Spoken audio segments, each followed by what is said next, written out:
Good afternoon, Patriots, and welcome to the 56th audio chat on the Q News Patriot Rumble Channel series. I am the Q News Patriot, coming to you with Lance Corporal Catherine Arnett, warrior for military medical freedom. My name is SG Anon. In this great awakening process, I would imagine that it is more true in the arena surrounding COVID, bodily autonomy, and self-determination that patriots have come to realize just how precious and just how sacred our freedoms really are. It's been cast as, many different things over the decades and years that we've been at this discussion of what constitutes personal individual sovereignty versus what constitutes the interest of the survival of the civilization at large. And we've seen that really tested and put on display over these last many years, and certainly in the last 3 to 4 years in a much more focalized fashion than ever before. And the conversation has come from every pulpit. Catherine has an extraordinary experience. Lance Corporal Arnett has an extraordinary experience with regards to the U.S. military's decisions surrounding not only the development of COVID-19 policies, but also mandated policies surrounding experimental injections and the faith-based resistance, I think, that every good freedom-loving American and every freedom-loving patriot worldwide would identify with. It's my privilege to have her on the show. Catherine, thank you for joining us. Yes, Anon, thank you for having me. Peace of Christ to yourself and your audience. Well, it's very much appreciated, and same to you. The story that you and I initially connected with was extremely interesting and in some regards very harrowing. And I think the treatment of our nation's finest by our most respected and honorable military forces is something that we should not shy away from. That discussion of dignity and human rights still has to be present with regards to even the militarized pulpits. That's why we have things like the laws of war. We have things like the Geneva Convention and various international agreements so that we don't subject one another as humanity to what we would consider to be completely inappropriate, even during a period of conflict. And your story, I think, highlights a number of overstepments of that boundary, if we want to call it that, not only in a warfare style positioning and footing, but also a position and footing that is violative of the most basic of fundamental human rights, and that is one's bodily autonomy. You're meeting my audience for the first time, and I know that you've shared your story many times, and please feel free to give us as much of a summary as is needed. I wouldn't expect too much of a painful recollection, but I would love if you could set up the basis and the context for how this has occurred with you and your career and what your response to it has been.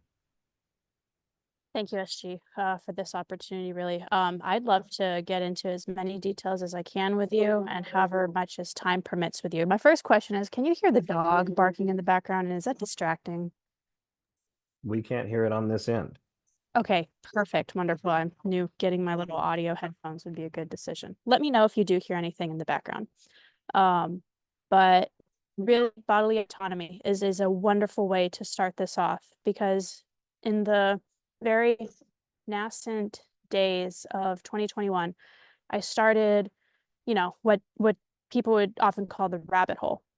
Right, I started going down that. It was a journey of faith, spirituality, really finding a moral footing. And this was while I was in the Marine Corps, finding a moral footing to be able to say no to the medical tyranny and the medical apartheid that was about to take place within the ranks, because this was like January, February, March 2021, and something that I had written on a sticky note, and I probably still have this sticky note somewhere, but something I had written on a purple sticky note, which is, I think, symbolic of the royalty and the sovereignty that we as humans have bestowed upon us by the gift and the grace of God breathing life into us, is sovereignty and autonomy.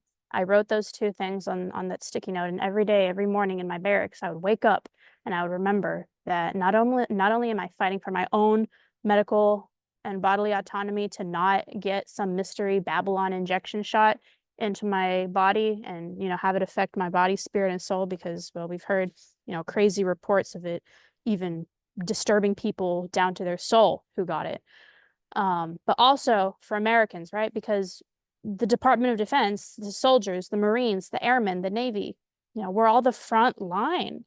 We are the front line, and it is my responsibility to be able to stand up for my people back home and for myself, because if I can't respect myself, how am I going to respect my people back home? And I was stationed in Japan, so I was far away from home, but I was still connected through the internet, through seeing the news. And even though America was kind of going down in a landslide, with Biden being elected, I was like, well, there still has to be some persevering force of goodness and justice. And I was like, all right, well, it's us out here. Incredible. And so this takes me back then to the timeline of events. You were actively serving in capacity within the ranks at the election of the treasonous Manchurian. I would argue, in some regards, the installation of that Manchurian, much like one would install a urinal. And so, in the sense that you were moving through this period of time, we watched the degeneration really as a society into various vaccination mandates, federal government mandates, medical overreach at all levels, and sort of lockstep cooperation from agencies throughout 2021 and even really throughout 2022. What was the military's response throughout 2021 to what I think would obviously be considered some resistance on your part and likely on the parts of many soldiers? Great question, SG. So the resistance started in the later days of September 21, but the psychological breakdown to coerce or to have service members just simply comply with getting the shot began in March of 2021. And the psychological warfare scenario took place in the Southside Gym aboard Marine Corps Air Station Iwakuni, where the gym was very low lit. It's not a dirty gym, but it was just low lit, really grungy looking, dark, just not inviting. And what happened is that all of these Navy corpsmen, both lower and higher up, they surrounded us, the service members at a certain squadron who at a certain time and date back in March of 2021 were, ordered to go to the Southside Gym and just simply be questioned. Right? It was simply a questioning session, but it was, are you going to be getting the COVID vaccine or not? And some people were like, yes, some people were like, no, some people were unsure. And for those who are the no and unsure, they're immediately yelled and corralled and harassed over to the table where you would speak to some more higher ups. You were made to sign some papers, and it was interrogation, really. It was more interrogation than questioning, but that was the first psychological breakdown. So from March, right, to September was the waiting period that, we were just waiting for the mandate to be handed down from the quote unquote Secretary of Defense, Lloyd Austin. But he doesn't even have an oath of office, so his authority is questionable. But finally, in September, it was mandated aboard my station and aboard across all of the armed forces. So they have to do the breakdown before they do the coercion. Remarkable. And what was the response at the point of actual coercion? Obviously, you refused to take the injection. How did the military authority over and above you respond to your actions? It began with the religious accommodation request, which, by the way, I saw everything as a sham show and a smoke show, like basically a sham trial. The paperwork you were submitting, because ultimately I knew that I was either going to see myself put in prison or, worse than that, caught, done away with, let's just say, right, by the Marine Corps, suicided, as they say. Like, I knew that this was going to get harrowing because I was going to say no at all fronts. So with the religious accommodation, that was denied. With the appeal of that, it was also denied. So that's when the military was like, okay, these service members have said no, time to process them out. Now, once all of my paperwork was denied, that all concluded in December of 2022. And then that concluded, my apologies, that concluded in December of 2021. Now, in January of 2022 was whenever the military started giving the people who said no with religious accommodation requests or just said flat out no to the COVID shot is, all right, you're going to be processed out. Start doing your exit paperwork. Start preparing to leave your duty station. And as I've repeatedly said, all the way up to today, by the grace of God, I had a different mindset and a different approach to the separation orders. And whenever they told me to start packing up, to leave your workstation, to stop working, I'm like, nope, I'm not leaving my workstation. I'm not stopping working, because all of this is illegal. Because if the COVID shot mandate was illegal, then any negative repercussions, therefore, are illegal. And so that's whenever my story takes a turn, again, by the grace of God and the Holy Spirit and all the wisdom that they endowed me with through this ordeal. That's where my story differs from many of those who did get their paperwork and they did exit, because I refused to exit, which is ultimately what led to my incarceration, which is one of the most heinous abuses that we've seen so far, of those who did not get the COVID shot.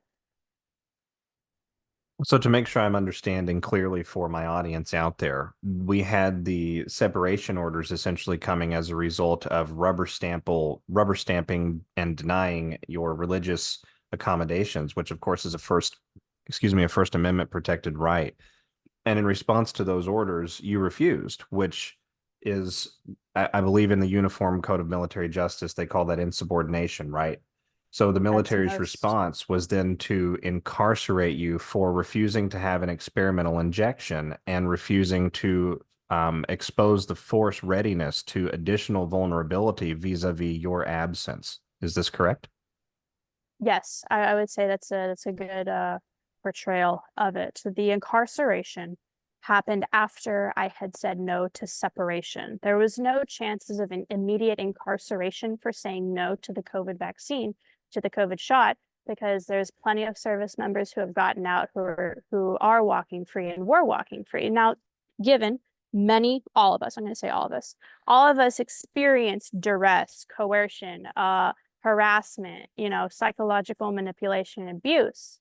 But my story took a turn whenever I said no to separating from the active duty ranks.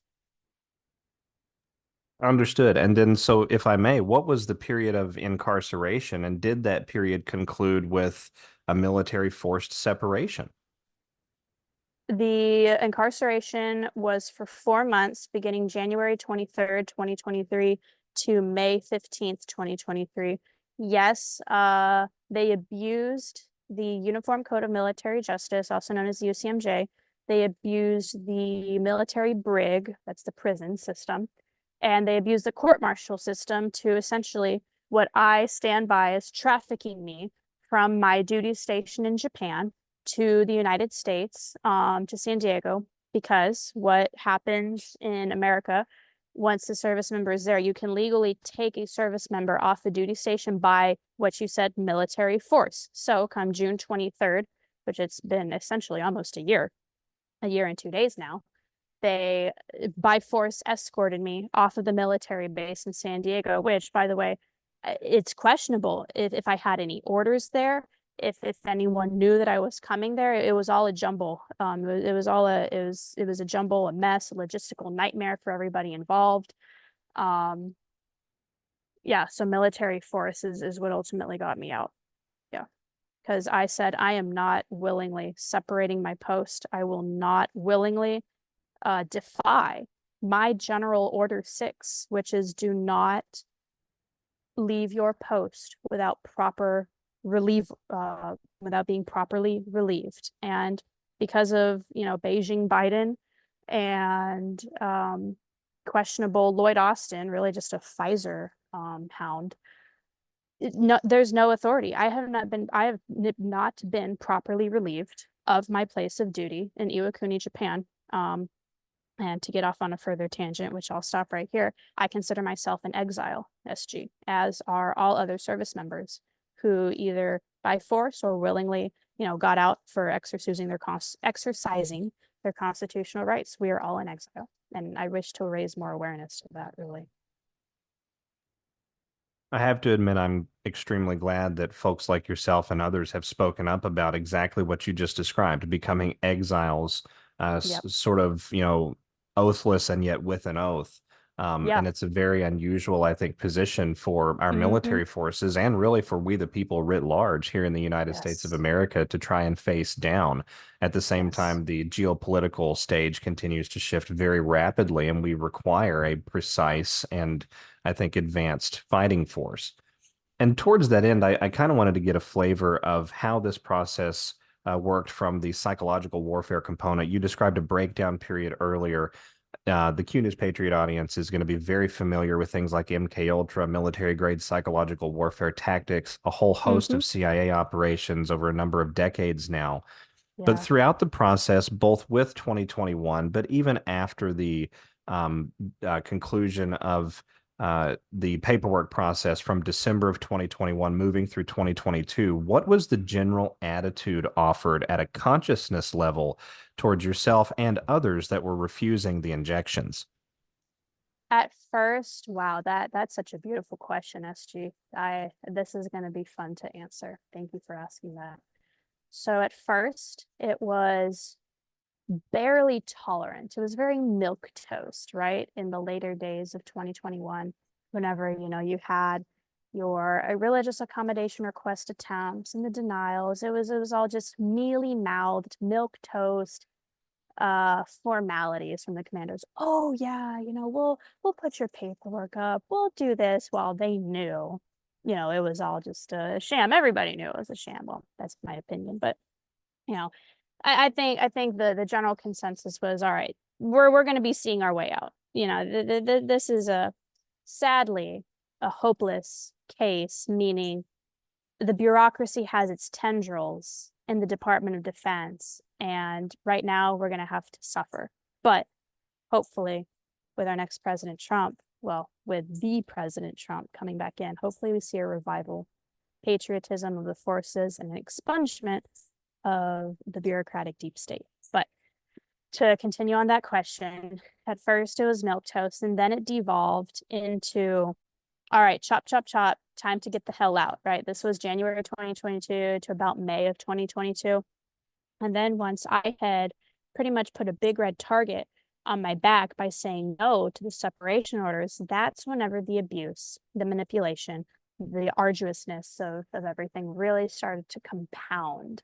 So after the majority of members had separated, and meaning those close to me in Japan, who I was stationed with, once they had all boarded the plane, executed separation orders in California or the separation site for the Marine Corps, wherever they went, then it got really harrowing because I was the only one left. I was no shit the only one left, which I had asked, some of my other single Marines, my rank and age approximately, if they would join me in saying no and, going through court martial together, going through all of this together. And they had said no. They said they're tired. They said they're exhausted. And I'm like, my brothers, Worn down. the worn down. And I'm like, my brothers, this is the warfare you can't abandon during the war. So I understand we were all given choices and, different sets of circumstances each, but to my personal values, I simply could not say no. Maybe it's my stubborn Marine jarheadedness, but I just saw that as abandoning post, and I'm like, I'm not doing this. So yeah, the individual tailored abuse after May of 2022 got worse because not now it wasn't just, you can't go to the birthday ball, you can't do social gatherings, where it was pretty general for everyone back then. But now because I was the last one standing, they, meaning the commanders, could individually tailor abuse and you know manipulation and just basically trying to force me to leave on my own. That's exactly what they were trying to do. So if you'd like, I can expound into that, or you can guide the question to direct me to, the following months after that leading up to my incarceration. Well, actually, I'd like to start immediately prior to your incarceration because I think the 30 to 60 days leading up to that are going to be pivotal to understand for the audience out there how your journey shifted at a spiritual level. And I want to get into that Yeah. also here in just a moment. But for that 60-day period, maybe 90-day, 2 to 3 month prior to them actually throwing you in the brig for defiance of an order, an order that we know to be, I think, unconscionable, certainly potentially unlawful, depending on your interpretation of the UCMJ. How, how did Yes. that look? How did that period of essentially coercing you into prison work? 3 months. Sorry, we'll go for 3 months. So it's October, November, December. All right, we'll start like mid-October of 2022. So to put it into context, the Marine Air Group 12 commander at the time, his name was Colonel Brannon. And if everyone would please lift up this man in your prayers, and if there's any Catholics, I would beg you to please say rosaries for this man because he's a very pivotal character in this story. So praying for a conversion of his soul to Jesus Christ because he is currently in Washington, D.C. right now, doing cronies and antics out there. So it just takes one. It just takes a conversion of one to really make a change within the Department of Defense.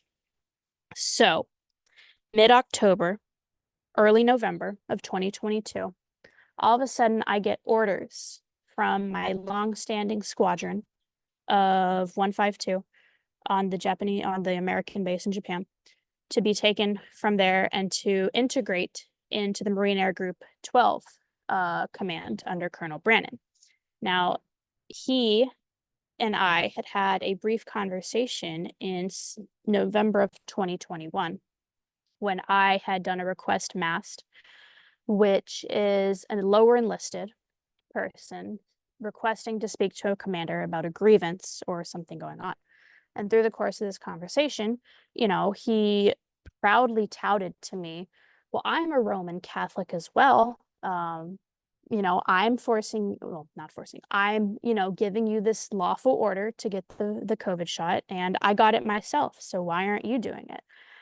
And I looked at him, and, essentially I alluded to the fact that I was unhappy with how he was, executing his Marine office and also how he was, let's just say, not living up to the tenets of the Catholic faith. So he walked away from that conversation very irate, which sets up the next 3 months here that we're going to talk about. So he personally called me to be moved to his squadron, right? To be under his direct leadership. And so everyone knows where this shit's going to go. I keep saying that. I apologize if there's no cursing on here. Everyone knows where this is going to go. Come November, I'm told to execute my duties and I show up to work. All right. And here's where some people might have, issues or discrepancies with my story. But I show up, right, to Marine Air Group 12 every day. And I'm doing request masks. I'm doing all of the proper paperwork and channels and avenues to discuss this situation with him, which from even May of 2022, and I hope the timelines aren't too crazy and everything, but even from May of 2022, I had been calling to mind to all my commanders, if y'all keep abusing me and, trying to go have me here, there, everything, I'm going to end up in jail. And they told me to my face, no one's going to end up in jail. Everything's okay. So now this is setting the stage really for my incarceration. And I show up to work. I always show up to work with a smile on my face, happy to see everyone. But I'm always saying, please return me to my proper office, my proper duty station, or my proper, squadron of 152, where there's basically no problems. I don't have anyone who, is politically and religiously, anathematized by my presence and who isn't out for my head, basically. And I'm like, you can have me here all day, but I'm requesting to go back to 152 because there I won't be terrorized or anything. And they're like, nope, you're gonna keep showing up here, and I keep showing up. So in all the months, they start giving me all these arbitrary orders, right?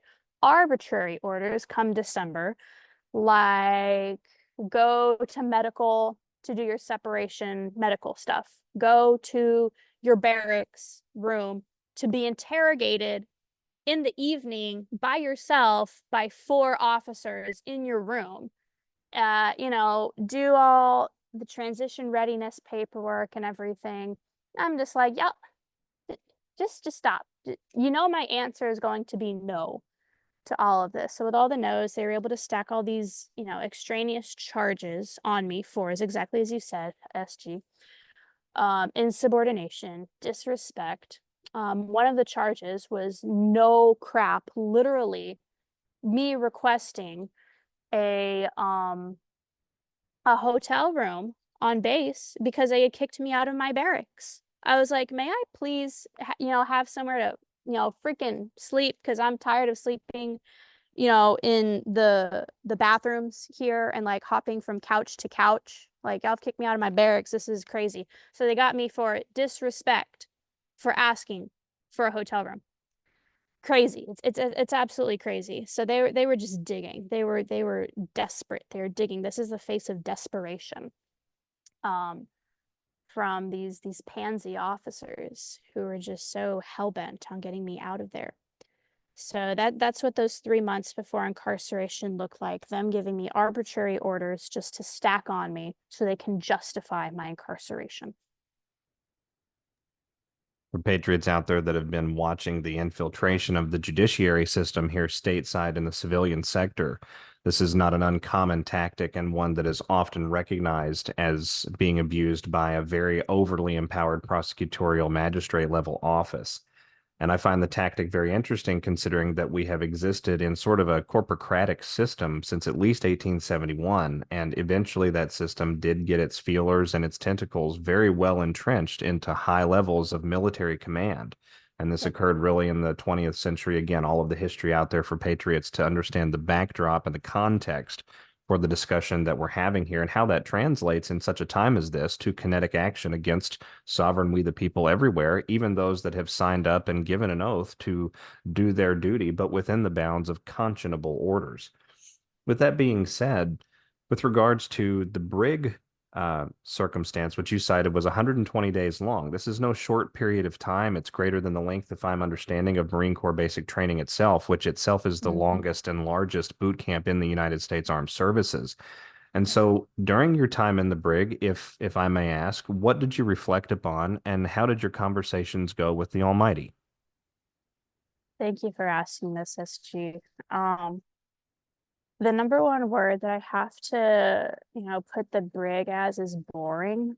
And I know that a lot of people might be, oh, well, boring, you know, that's okay. But I'd like to put this into context. While I was working at the Squadron 152 for a good 1.5 to 2 years, I thrived in my position as a fiscal Marine. I was training many staff and many officers because I was the longest standing Marine in the office, where that's kind of like a phasing out office, but I was there the longest, and by the grace of God, quite skilled in my job, and I loved it. I was high octane, high energy, always, you know, I was always on call. I was in love with servicing my Marines, helping my Marines. So one of the first of the long string of abuses that they did to me in prison, one of the first things I can touch on is that it was boring. I didn't have anything to do other than read, which, by the way, I love to read, and I read some brilliant books. But it was boring.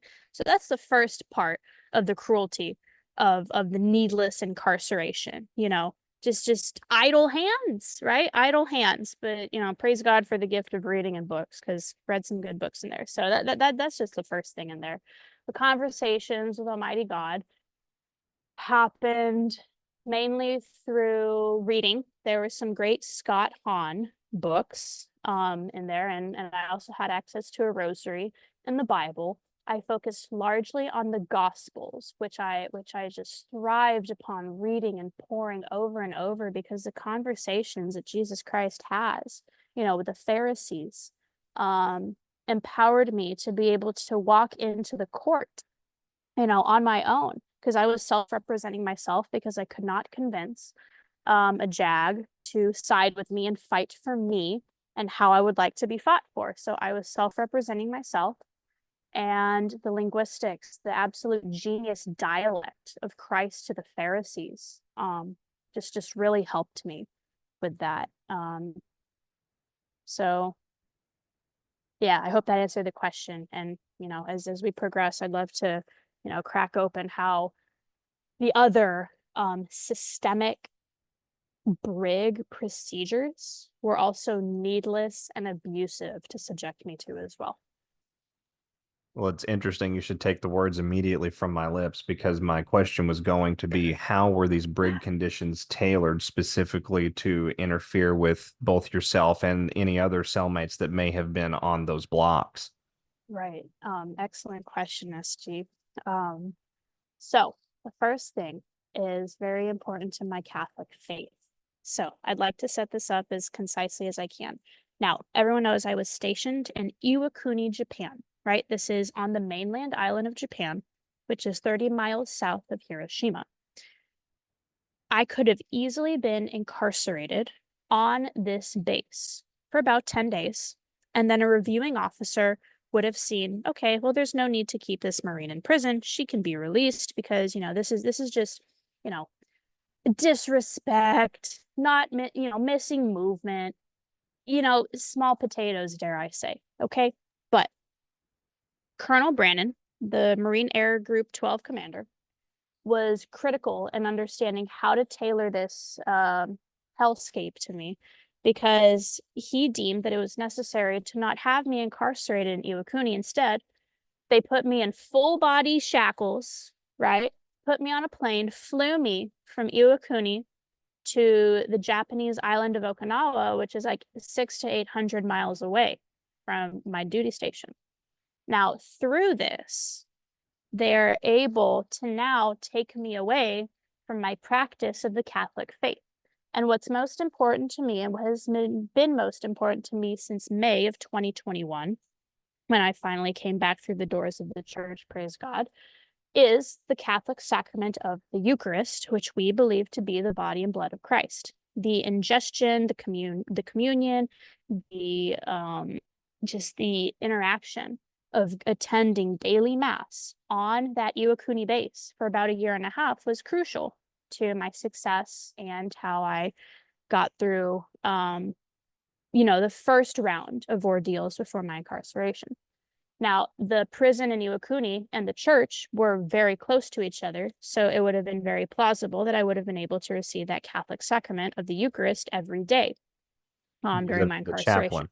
because of the chaplain and the excellent priest there. He was such a wonderful priest, but eventually I think the relationship devolved or dissolved, whatever. But so what they did, they flew me from Iwakuni to Okinawa, where there is only one Catholic priest to take care of the 12 American bases or so on that island. So through, just the philosophy of, oh, well, the priest is so busy, he won't be able to see you, I was not able to receive spiritual sustenance from the Eucharist or seeing a priest with daily confession, daily mass for about 3 months when I was a daily mass attender.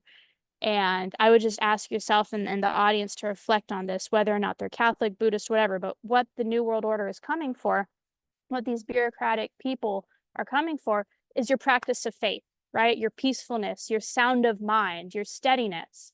They're coming for it. They do not want you to have access to that. And as a Catholic, I do believe that is the most powerful spiritual sustenance anybody can receive, is the Eucharist. So that's exactly what they cut me off from by flying me 600 miles away, where I had no access to a priest. Incredible. Yeah. As we move into closing, I think I'm going to ask one final question, and it's also a bit of a spiritual flavor, but I think it's going to fast us forward a little bit. As we stare down the barrel of what's coming here in the United States of America, and we know that the saucepan is likely to get a little bit hotter before it gets better. How can we, and especially those out there who have been forcibly separated either from the military services or even from their civilian positions and jobs as a result of making the same decision, what advice would you give to them and everyone out there watching the broadcast to move through a difficult process and maintain our proper spiritual orientation? The number one is have faith.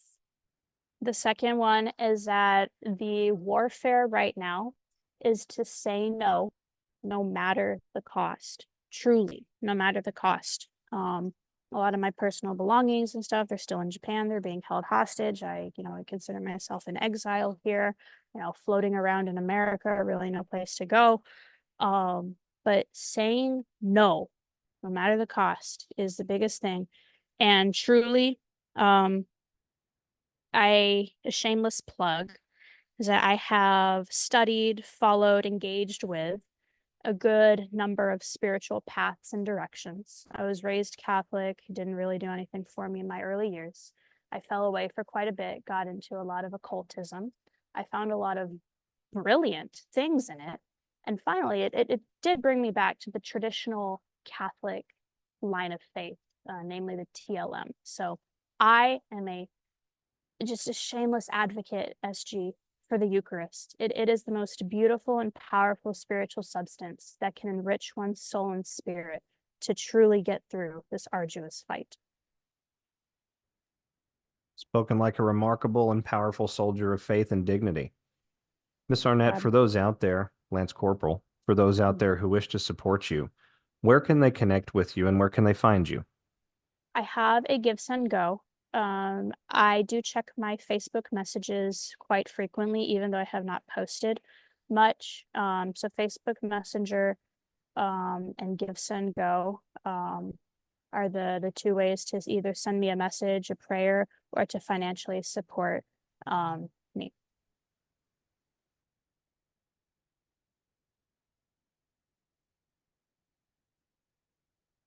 Oh, I apologize.